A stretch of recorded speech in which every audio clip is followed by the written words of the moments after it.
श्रीकृष्ण और महाकाल का दिलचस्प युद्ध। कहानी शुरू होती है। एक बार की बात है, द्वापर युग में, गोकुल नगरी में, जहां श्रीकृष्ण बचपन में खेलते थे। उनके साथी और गोपियां उनके साथ खूबसूरती से नृत्य कर रही थीं।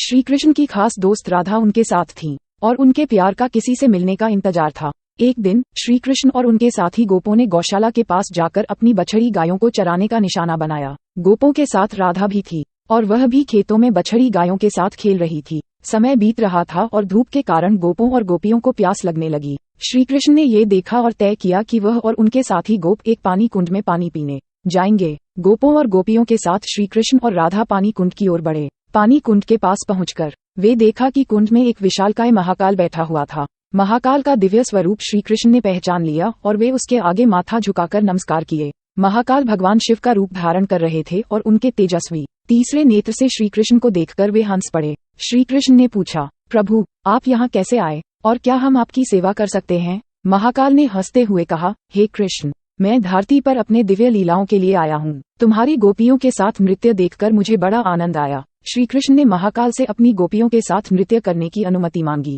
और महाकाल ने खुशी खुशी स्वीकार किया। वे सभी गोपों और गोपियों के साथ नृत्य करने लगे और महाकाल भी अपने तांडव नृत्य का प्रदर्शन करने लगे। यह नृत्य अद्वितीय था क्योंकि इसमें दो दिव्य प्राकृतिक शक्तियों का मिलन हो रहा था। नृत्य के बाद श्रीकृष्ण ने महाकाल से कहा, प्रभु, हम आपके साथ यह अद्वितीय अनुभव करके खुश हुए। अब हम वापस अपने गांव गोकुल लौटना चाहेंगे। महाकाल ने श्रीकृष्ण का आभारी होकर स्वीकार किया और उनका आशीर्वाद दिया। श्रीकृष्ण और उनके साथी गोप राधा के साथ वापस गोकुल लौटे और उनके द्वारका यात्रा के बाद उन्होंने यह अनुभव अपने दोस्तों के साथ साझा किया।